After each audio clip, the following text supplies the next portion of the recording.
Hello everyone, welcome to our YouTube channel. In this lecture, we will discuss about Universal Declaration of Human Rights. But before starting Universal Declaration of Human Rights, we will briefly discuss about human rights. What are human rights? How the human rights has been evolved over the period of time. And basically human rights का concept जो है वो natural rights से लिया गया था. अब natural rights firstly किसने दिए थे, कंप्लीटली इनकी थ्योरी को किसने डिफाइन किया था, किसने कंप्लीटली इनकी थ्योरी को दिया था नेचुरल राइट्स के बारे में, कौन इनको क्रिटिसाइज करता है, इसके बारे में स्टार्ट करते हैं. सो नेचुरल राइट्स के बारे में फर्स्टली जो बात की थी वो थॉमस हॉब्स ने की थी. थॉमस हॉब्स ने 19 नेचुरल राइट्स के बारे में बात की थी, बट उन्होंने कंप्लीट थ्योरी दी थी. कंप्लीट जो थ्योरी है, कॉम्प्रिहेंसिव थ्योरी जो थी नेचुरल राइट्स की, वो जॉन लॉक ने दी थी. John Locke was the first person to completely define the natural rights theory. उन्होंने बोला था कि बाय बर्थ, थॉमस हॉब्स ने बोला था वही सेम चीज़ कि जब इंसान पैदा होता है बाय बर्थ उसे नेचर से कुछ राइट्स मिलते हैं. वो नेचर से राइट्स मिलते हैं, उन राइट्स को बोला जाता है नेचुरल राइट्स. जॉन लॉ के अकॉर्डिंग हमारे तीन नेचुरल राइट्स होते हैं main: right to life, right to liberty and right to property. ये जॉन लॉ के अकॉर्डिंग नेचुरल राइट्स थे मेन, जो आपसे कोई भी अलग नहीं कर सकता था. ये आपसे इनअलाइनेबल होते हैं. और गवर्नमेंट का रोल होता है आपके इन राइट्स को प्रोटेक्ट करने का. और गवर्नमेंट अगर आपके इन राइट्स को प्रोटेक्ट नहीं कर पाती है, वो आपसे इन्हें छीनने की कोशिश करती है, इन्हें एक्सप्लॉइट करती है, तो हम गवर्नमेंट के अगेंस्ट रिवॉल्ट कर सकते थे. ये बेसिकली उनकी थ्योरी थी. उन्होंने right to life, right to liberty के बारे में अपना इतना एक्सप्लेन नहीं किया था थ्योरी में, बट उन्होंने राइट टू प्रॉपर्टी के बारे में काफ़ी चीज़ें अपनी एक्सप्लेन की थी, अपनी थ्योरी में बात की थी. अब उन्होंने कुछ फीचर्स लिए थे नेचुरल राइट्स के, वही सेम फीचर्स हमारे ह्यूमन राइट्स के हैं. उन्होंने बोला था पहला हमारा नेचुरल राइट का फीचर है इनअलाइनेबल. इनअलाइनेबल मीन्स हो गया कि आपके नेचुरल राइट्स को कोई भी आपसे छीन नहीं सकता है, कोई भी आपसे अलग नहीं कर सकता है. वो आपको नेचर के थ्रू मिले हैं तो वो आपके ही है. आपसे कोई इन्हें छीनने की कोशिश करता है तो आप उसके अगेंस्ट जा सकते हो. सेकेंड आता है नॉन डिस्क्रिमिनेटी. नॉन डिस्क्रिमिनेटी मीन्स हो गया कि अगर आप किसी भी जेंडर के हैं, किसी भी कास्ट के हैं, तो इससे फर्क नहीं पड़ता है. नेचुरल राइट्स सबको इक्वली मिले होते हैं. इट डजंट मैटर कि आप किस कास्ट के हो, किस रिलीजन के हो, किस जेंडर के हो, उससे फर्क नहीं पड़ता है. नेक्स्ट आता है universality. Universality means natural rights universal होते हैं. ये रिलीजन टू या रीजन के बेस पर चेंज नहीं होते हैं. आप किस रिलीजन के हो, किस रीजन के हो, या कहाँ के हो, इससे फर्क नहीं पड़ता है. ये सबको इक्वली, हर रिलीजन के, हर रीजन के लोगों को सबको इक्वली मिले होते हैं. देन नेक्स्ट आता है indivisible. Indivisible and independent. Natural rights जो होते हैं उन्हें डिवाइड नहीं कर सकते. ये नहीं कि आपने नेचुरल राइट्स को डिवाइड करके आधे नेचुरल राइट्स किसी और को शेयर कर दिए. ये नहीं होता है. नेचुरल राइट्स इंडिविजुअल होते हैं, जो सिर्फ आपके हैं, तो आप उन्हें डिवाइड करके किसी को शेयर नहीं कर सकते थे. वही चीज़ होती है कि नेचुरल राइट्स इंडिपेंडेंट भी होते हैं. वो किसी पर डिपेंड नहीं कर सकते, आप उन्हें एक्सरसाइज करते हो अपने अकॉर्डिंग. ये तो नेचुरल राइट्स के बारे में जॉन लॉक ने थ्योरी थी, वो उसके बारे में बात की. अब नेचुरल राइट्स टाइम पीरियड के अकॉर्डिंग इवॉल्व भी हुए थे. नेचुरल राइट्स जो है वो 3 जनरेशन में इवॉल्व हुए थे. तो नेचुरल राइट्स के जनरेशन के बारे में पढ़ लेते हैं. तो बेसिकली इवोल्यूशन ऑफ राइट्स के बारे में कैरल वेसाक ने अपने डॉक्यूमेंट्स में 3 जनरेशन के बारे में बात की थी. उन्होंने बोला था कि हमारे जो ह्यूमन राइट्स हैं या नेचुरल राइट्स हैं, वो 3 जनरेशन से इवॉल्व हुए हैं. फर्स्ट जनरेशन का जो कंसेप्ट है वो लिबरलिज्म पे बेस्ड कॉन्सेप्ट है. उसमें वो सिविल एंड पॉलिटिकल राइट्स के बारे में बात करते हैं. सिविल एंड पॉलिटिकल राइट्स में हमारे मेनली आते हैं right to vote, freedom of speech and expression. ये हमारे सिविल एंड पॉलिटिकल राइट्स में आते हैं.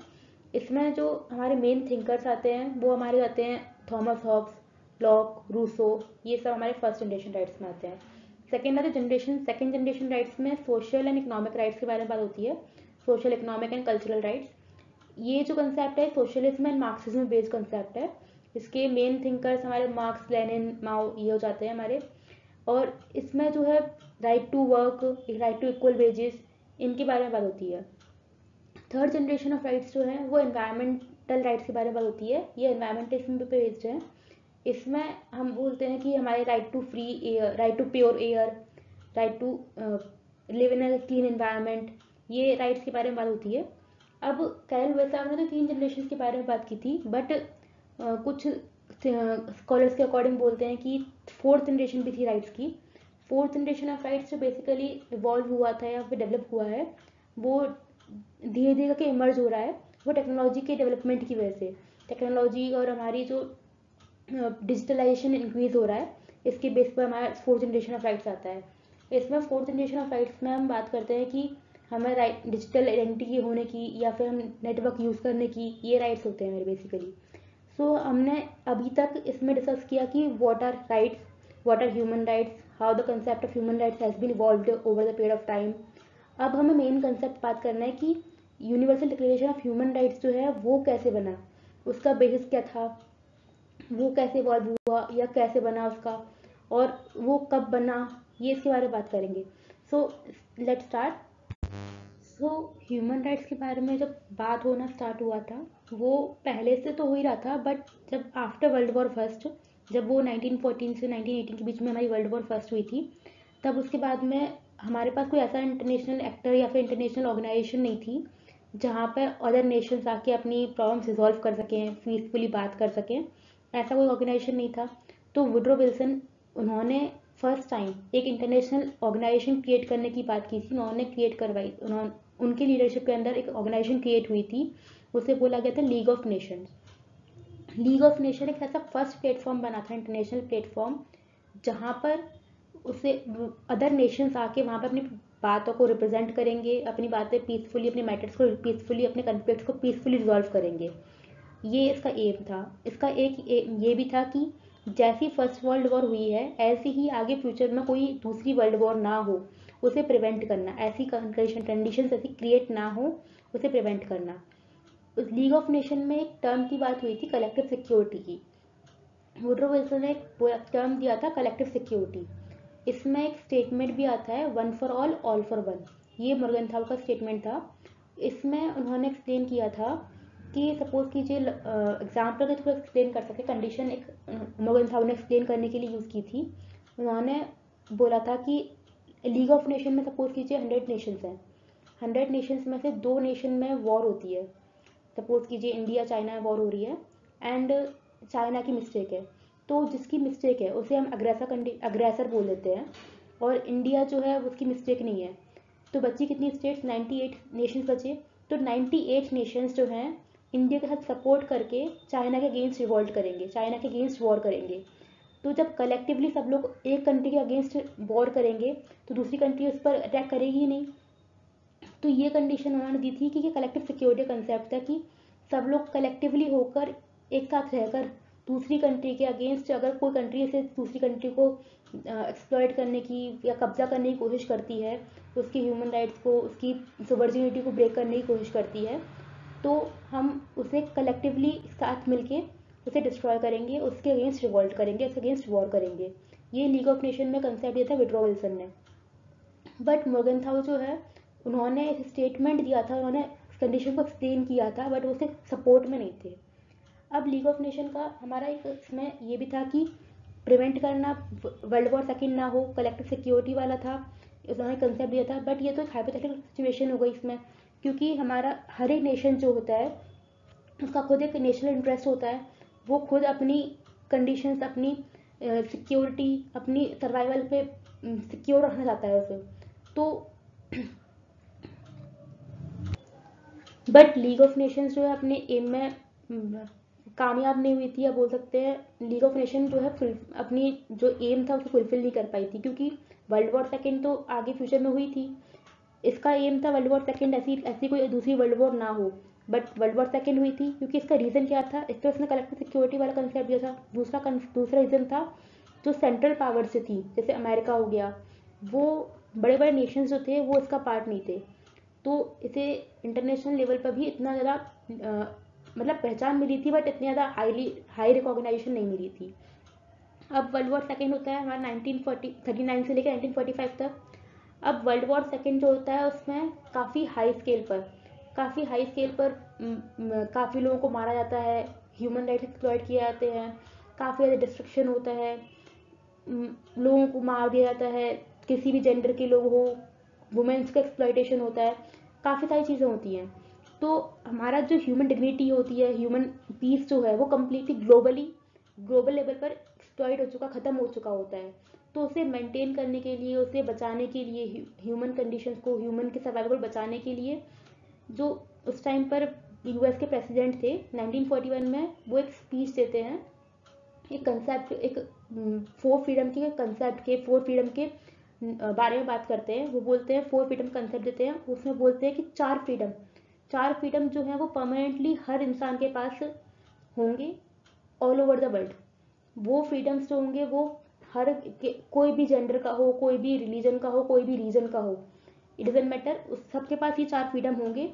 और इसका सेंटर क्या था? To maintain the human dignity, to maintain the human survival, to maintain the global peace at global level.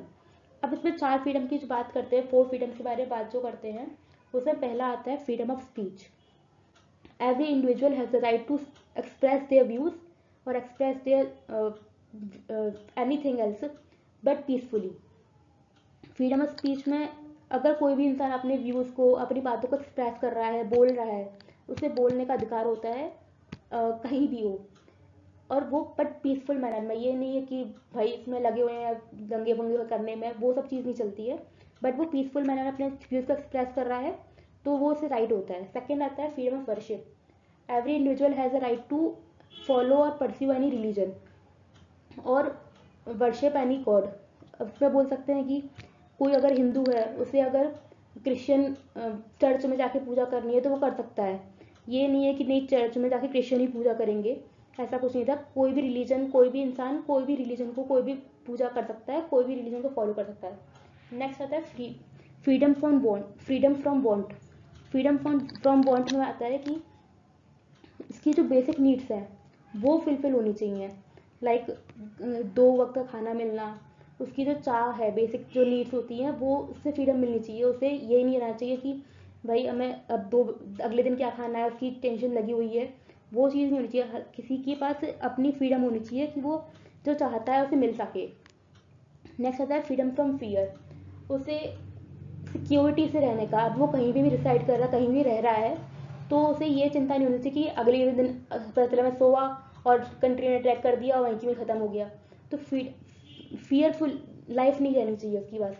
वो अपने साथ में रहे, किसी भी साथ में रह रहा है, वो कहीं भी रह रहा है, तो उसे डर के बिना रह सके। ये 4 फ्रीडम के बारे में बात की थी। अब नेक्स्ट, अब 1941 में 4 फ्रीडम की बात हुई थी, but after world war second 1945 में 50 कंट्रीज़ के रिप्रेजेंटेटिव्स आके मीट करते हैं सैन फ्रांसिस्को में, और एक यूएन चार्टर बनता है, यूनाइटेड नेशन चार्टर डेवलप होता है, और United nation finally officially existence में आता है 24 अक्टूबर 1945 में। यूनाइटेड नेशन चार्टर जो है उसका मेन फेथ जो था वो फंडामेंटल ह्यूमन राइट्स पर, डिग्निटी पर उसकी, और ह्यूमन सर्वाइवल, ह्यूमन पर्सन की वर्थ पर था। वो लोगों को याद दिलाना चाहता था कि ह्यूमन की एग्जिस्टेंस नहीं होगी तो उस वर्ल्ड में बचेगा क्या। जब जितने मास लेवल पर, कितने हाई लेवल पर लोगों को मारा गया है, कितने डिस्ट्रक्शन हुआ है, कितने ह्यूमन राइट्स एक्सप्लॉइट हुए हैं, तो ये सब जब वर्ल्ड वॉर सेकेंड में हुआ था तो ऐसा वर्ल्ड वॉर आगे रिपीट ना हो। वो चाहता था कि ये सब चीज़ें आगे रिपीट ना हो, इतने लेवल पर एक्सप्लॉइटेशन ना हो, ग्लोबल पीस फिर से ख़त्म ना हो। तो ये चीज़ को मेंटेन रखने के लिए यूनाइटेड नेशन को बनाया गया था। यूनाइटेड नेशन जो था वो ऐसा प्लेटफॉर्म बना जहाँ पर अदर नेशंस आके अपने मैटर्स को पीसफुली रिजॉल्व कर सकें, अपने कन्फ्लिक्ट सॉल्व कर सकें, और पूरे ग्लोबल लेवल पर एथिकली और पीसफुली मैटर्स को सॉल्व करके ह्यूमन राइट्स को प्रमोट कर सकें।